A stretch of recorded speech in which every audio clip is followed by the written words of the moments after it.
Hello everyone, एक बार फिर से हम तैयार हैं इलेक्ट्रिसिटी चैप्टर से नेक्स्ट टॉपिक लेकर हीटिंग इफेक्ट ऑफ करंट। चलिए देखते हैं हीटिंग इफेक्ट ऑफ करंट। इसमें हम करंट के हीटिंग इफेक्ट को, करंट जो है वायर जो है हमारी गर्म हो जाती है उसके बारे में हम जानेंगे। तो टॉपिक है हमारा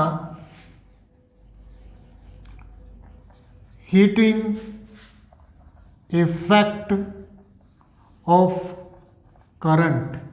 जो करंट है वो हीट प्रोड्यूस करता है, ठीक है। इस बारे में हम इसको जानेंगे।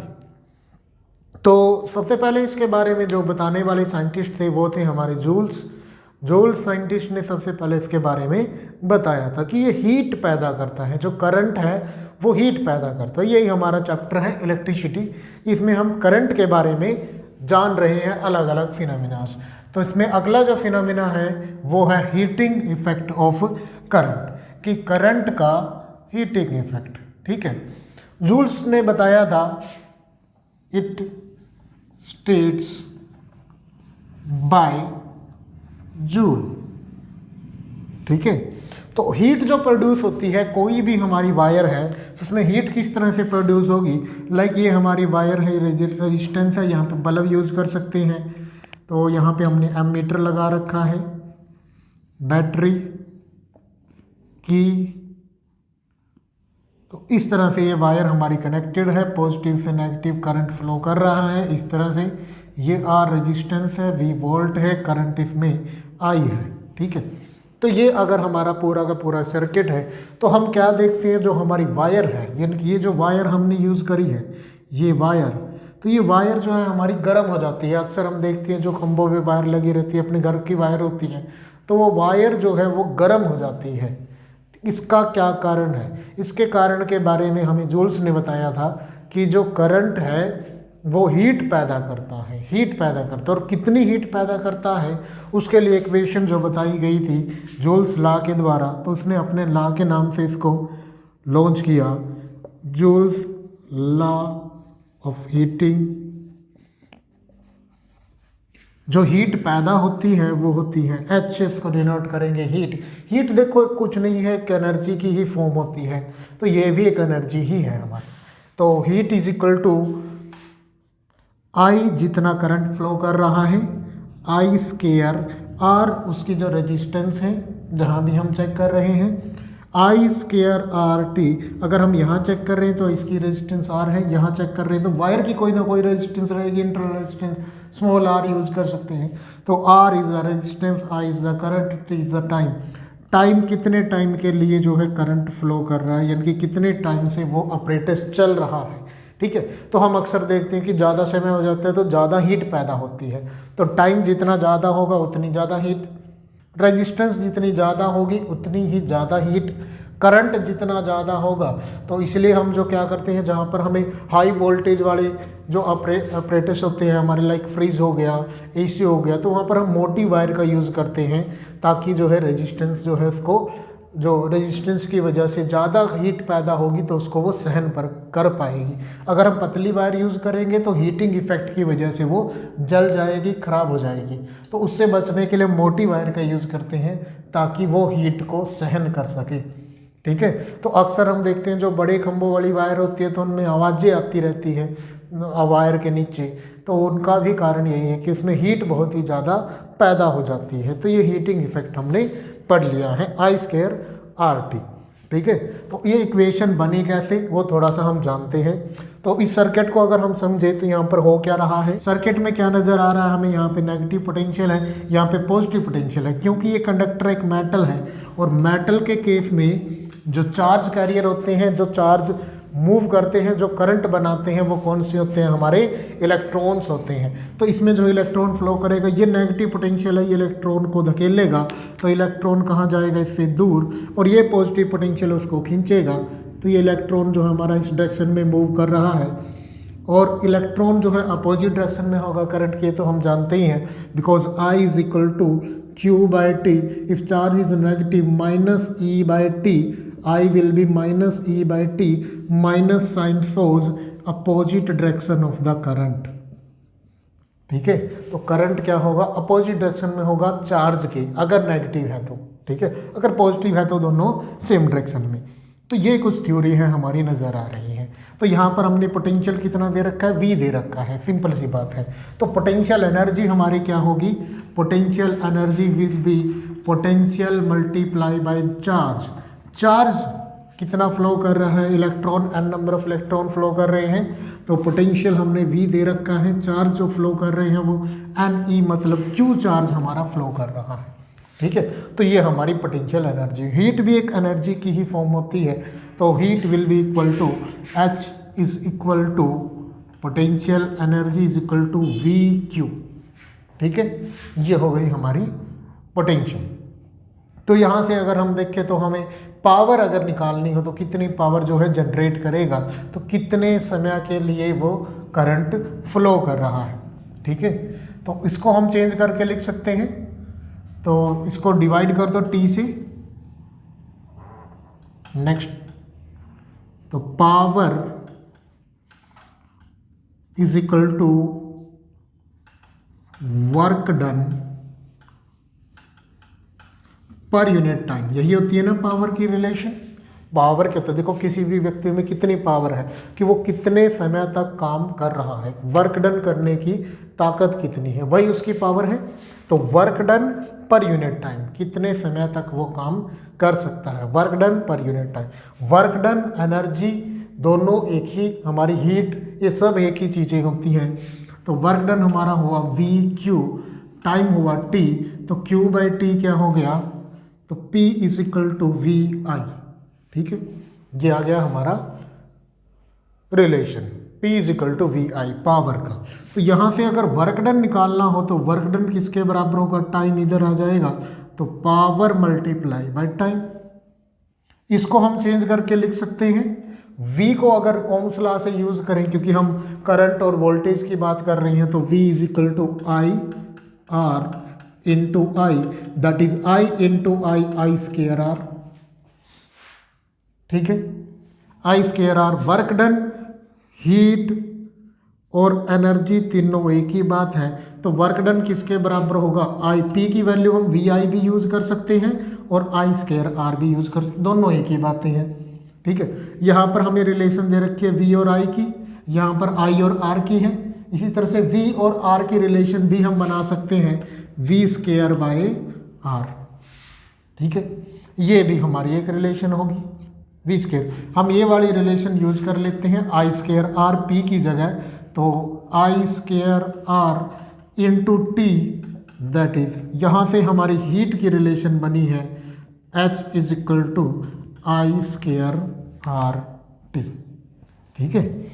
ये जूल्स लॉ ऑफ हीटिंग था, जो बता रहा था कि हीट कितनी पैदा होगी अगर किसी सर्किट में करंट आई है, रेजिस्टेंस R है, T टाइम तक उसको करंट जो है फ्लो कर रहा है। तो H is equal to I square RT।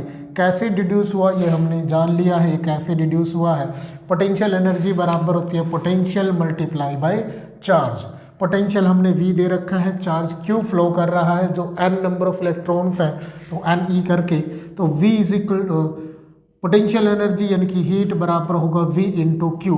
Power किसके बराबर होता है, work done per unit time, तो यहाँ से वर्क डन किसके बराबर होगा, power multiply by time. Power, work done कितना है, वर्क डन, एनर्जी और हीट ये सब बराबर होते हैं VQ डिवाइड बाई T। यहाँ से चेंज करके हमने पावर की वैल्यू निकाल ली I स्केयर R की टर्म में, तो पुट करेंगे तो I स्केयर R यहाँ पे पुट किया तो I square R into T। तो यहाँ पर दो रिलेशन हमारे पास निकल के आई, एक H की I स्केयर RT। अब देखो पावर की वैल्यू हम VI भी रख सकते हैं, अगर VI रखते हैं तो रिलेशन आती है VIT, या V स्केयर बाई R भी रख सकते हैं, V square R into T। ये तीनों जो है हीट की, एनर्जी की और वर्क डन की रिलेशन है in term of the current. अगर करंट फ्लो कर रहे हैं तो कितना वर्क डन लगता है चार्ज को फ्लो करने में, या कितनी हीट पैदा होती है चार्ज के फ्लो करने से, ये कितनी एनर्जी यूज़ होती है चार्ज के फ्लो करने से। तो ये हमारी रिलेशन है, ठीक है। उसके बाद हमने एक रिलेशन देखी पावर के लिए, तो पावर की भी तीन वैल्यू हैं हमारे पास। पहली वैल्यू है VI इसी को चेंज करके लिखते हैं हम आई स्केयर आर, इसी को चेंज करके लिखते हैं वी स्केयर बाय आर।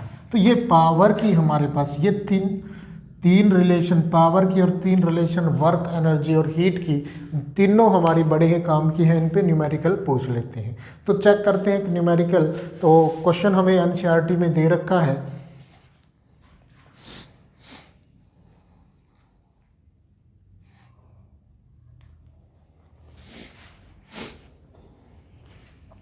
तो क्वेश्चन देखते हैं, एनसीईआरटी का एग्जाम्पल है। क्वेश्चन क्या है कि 100 जूल हीट निकल रही है, 100 joule heat produced in each second, हर एक सेकेंड में 100 जूल हीट पैदा हो रही है for 4 ohm resistor. 4 ohm resistor से जब करंट फ्लो कर रहा है तो 100 जूल हीट पैदा हो रही है और हमें फाइंड आउट करना है, find the potential difference. Potential difference निकालना है, V की वैल्यू हमें निकालनी है। तो इन्हीं रिलेशन का हम इस्तेमाल करेंगे। दिया क्या हुआ है, गिवन लिख लेते हैं। तो गिवन है हमें heat H is equal to 100 joule. तो यहाँ पर अगर हम बात करें हीट की SI यूनिट भी क्या बनेगी हमारी, SI यूनिट विल बी एक जूल। इसको कैपिटल J से यूज़ किया जाता है क्योंकि इसको जूल नाम के साइंटिस्ट ने बताया था, तो उसी के नाम पे इसका नाम यूनिट रखी गई है। और क्योंकि ये साइंटिस्ट का नाम है तो कैपिटल लेटर का हम इस्तेमाल करेंगे, कैपिटल J।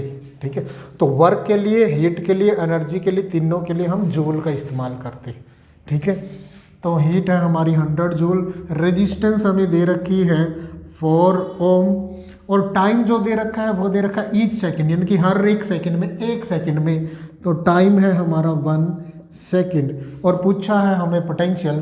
तो पहले हमारे पास जो रिलेशन है हीट की ये रही, तो यहाँ से हम डायरेक्ट भी निकाल सकते हैं ये वाली रिलेशन का इस्तेमाल करते हुए, H is equal to V square by R into T. ठीक है, तो नहीं तो यहाँ से I निकाल लो और फिर जो है उसको V is equal to Ohm's law use करते हुए पोटेंशियल भी निकाल सकते हैं। तो H की वैल्यू कितनी है 100 जूल, V हमें निकालना है, R की वैल्यू है 4, T 1 सेकेंड है। तो ये जो 4 है डिवाइड में इधर आके मल्टीप्लाई में हो जाएगा, तो 400 1 डिवाइड में करें तो या ना करें तो बात ये एक ही रहेगी, तो V स्केयर। तो this implies V will be equal to root of the 400, 4 का रूट होगा 2 और 100 का रूट होगा 10, दैट इज 20 वोल्ट। ठीक है, तो वोल्टेज हमारी आ जाएगी 20 वोल्ट। इस तरह से क्वेश्चन जो है पूछ सकते हैं। पावर भी इसी में पूछ सकते हैं, तो पावर भी हम निकाल सकते हैं। V आ चुका है तो V स्केयर बाय आर का इस्तेमाल कर सकते हैं, V इंटू आई का इस्तेमाल कर सकते हैं, लेकिन I हमारे पास नहीं है तो हमें I भी निकालना पड़ेगा। तो हम V स्केयर आर का इस्तेमाल करते हुए पावर भी निकाल सकते हैं। V की वैल्यू है 20 का स्केयर करेंगे, डिवाइड बाय R की वैल्यू है हमारे पास, R इज़ 4 ओम, तो 20 का square 400 divide by 4 that is 100 watt. Power की जो यूनिट होती है वो होती है वाट। ठीक है, तो SI unit of power is what, W से इसको यूज़ करते हैं। ठीक है, तो ये SI यूनिट भी आपको ध्यान रहनी चाहिए क्योंकि न्यूमेरिकल करते समय बड़े ही काम आती हैं और फिजिक्स में न्यूमेरिकल बड़े ही इंपॉर्टेंट होते हैं। तो अब इनको हम देख लेते हैं कुछ एक दो और न्यूमेरिकल, उसके बाद देखेंगे कि जो हीटिंग इफेक्ट ऑफ करंट है उसका हमारी लाइफ में क्या महत्व है और कहाँ इसका हम यूज़ करते हैं, क्या इसके फ़ायदे। ठीक है, तो देखते हैं। तो चलिए अगला एग्जाम्पल देख लेते हैं। एनसीईआरटी का टेक्सचुअल क्वेश्चन है, तो इसमें हमें दिया गया है एन इलेक्ट्रिक आयरन यानी कि प्रेस की बात कर रहे हैं। इलेक्ट्रिक आयरन ऑफ रेजिस्टेंस जिसकी है 20 ohm takes current of 5 ampere, 5 ampere का करंट का इस्तेमाल करती है। Calculate the heat develop in 30 second, 30 second में कितनी हीट पैदा करेगी ये हमें बताना है। तो देखते हैं इसमें। तो इलेक्ट्रिक आयरन हमें दे रखी है, उसकी रेजिस्टेंस है R is equal to 20 ohm. Current जो यूज़ कर रही है I will be 5 ampere. Calculate the heat develop in time, time दे रखा है 30 सेकेंड। हीट हमें निकालनी है तो हीट का फार्मूला लगता है I स्क्वायर RT। I की वैल्यू है 5, 5 का स्क्वायर, R की वैल्यू है 20 into T is equal to 30 second. 5 का स्क्वायर 25 इंटू 20 इंटू 30, तो 25 इंटू 2 50, 0 इंटू 30, 5 इंटू 3 15, 1 2 3 0 और तो 15,000 जूल। सब देखो ऐसा यूनिट में थी हमारे पास, सेकंड, एम्पियर, ओम सब ऐसा यूनिट में थी। तो रिजल्ट जो आएगा वो भी ऐसा यूनिट में आएगा। और हीट की ऐसा यूनिट होती है जूल, तो हीट हमारी आ चुकी है 1500 जूल। ठीक है, तो चलिए अब इसके एप्लीकेशन देख लेते हैं, कहाँ कहाँ जूल्स लॉ का इस्तेमाल किया जाता है।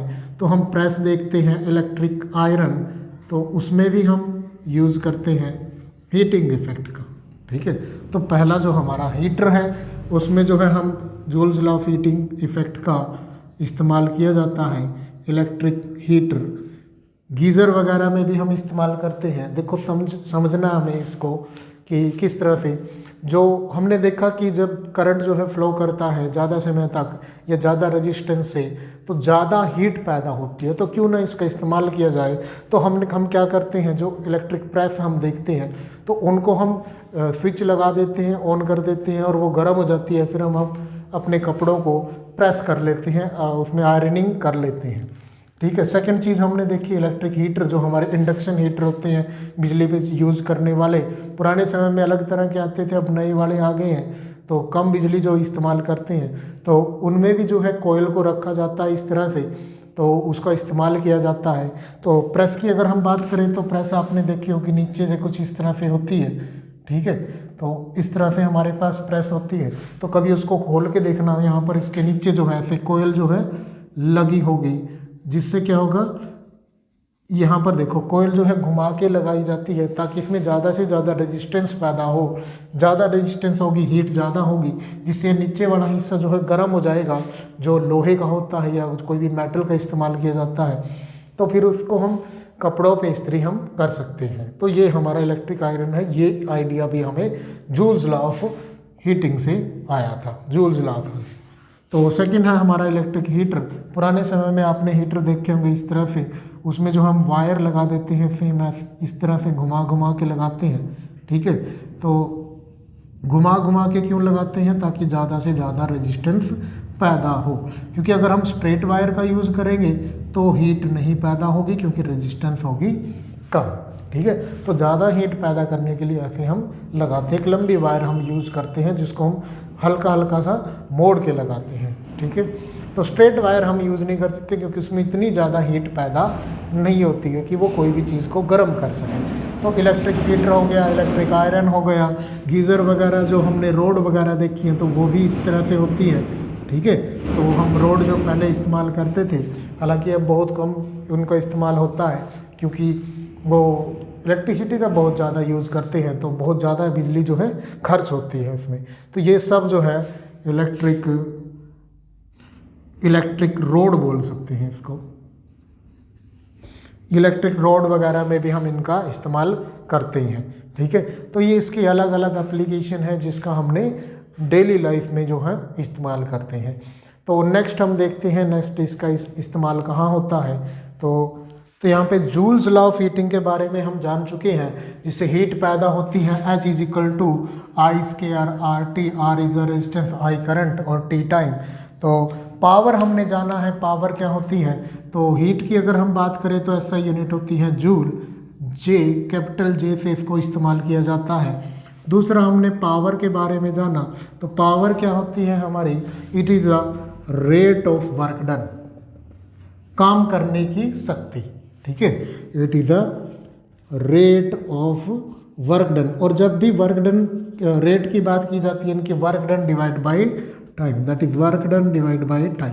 और पावर की जो वैल्यू होती है हमारे पास VI बोल सकते हैं, I स्क्वायर R बोल सकते हैं, या V स्क्वायर बाय R बोल सकते हैं। ठीक है। एसआई यूनिट की अगर हम बात करें तो पावर की एसआई यूनिट होती है वाट, ठीक है। डब्ल्यू से इसको रिप्रेजेंट किया जाता है। कई जगह आपने सुना होगा kilowatt, 100 kilowatt, 10 kilowatt, ठीक है। तो किलो वाट का क्या अगर हम जूल में चेंज करना हो तो कैसे चेंज करेंगे, तो 1 kilowatt will be equal to 1 kilowatt, तो किलो वाट तो सिंपल रहेगा, 1 वाट हम किलो के लिए 10⁻³ वाट लगा देंगे।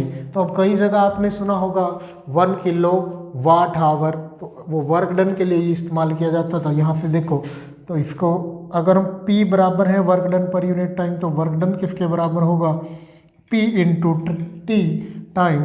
पावर की यूनिट होती है वाट, टाइम की यूनिट होती है सेकंड, लेकिन ये हम बहुत ही कम यूज़ करते हैं। अक्सर हमारे पास लिखा होता है 10 kilowatt hour, 20 kilowatt our.